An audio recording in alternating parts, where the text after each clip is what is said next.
നിങ്ങൾ നോക്ക്, ഹബീബ് റസൂലുള്ളാഹി സ്വല്ലല്ലാഹു അലൈഹി വസല്ലം തങ്ങൾ സുബ്ഹി നിസ്കാരത്തിൽ ഖുനൂത്ത് ഓതിയിട്ടാ തങ്ങൾ നിസ്കരിച്ചിരുന്നത്.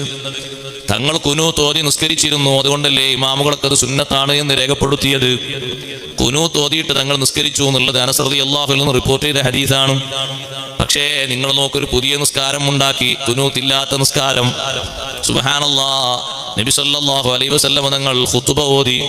സ്വഹാബത്തും തങ്ങളുടെ കാലത്ത് വിവിധ സ്ഥലങ്ങളിൽ ഖുതുബ ഓതി അറബിയിൽ. ഇന്നും മക്കയിലും മദീനയിലും അങ്ങനെ തന്നെ. അന്നും വിവിധ ഭാഷക്കാർ മക്കയിലും മദീനയിലും എത്തിയിട്ടുണ്ട്. അവരും ശ്രവിച്ചത് അറബിയിലെ ഖുതുബയാണ്. മാറ്റം വരുത്തി ഭാഷകൾക്ക് മാറ്റിയിട്ട് പ്രസംഗിക്കുന്നത് പോലെ ഓരോരുത്തർ അവരവർക്ക് ഇഷ്ടപ്പെട്ട ഭാഷയിൽ ഖുതുബ പരിഷ്കരിച്ചു. മക്കയിലും മദീനയിലും ഇന്ന് ഹജ്ജിന് കൂടുന്ന ആളുകൾ എല്ലാവരും അറബികളാണോ? അല്ല, ഏതെല്ലാം ഭാഷക്കാരുണ്ട്.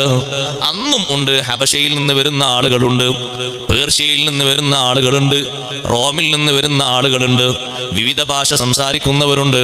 എല്ലാവരും കേൾക്കുന്നത് ഒരേ ഭാഷയിലെ ഖുതുബയാണ്.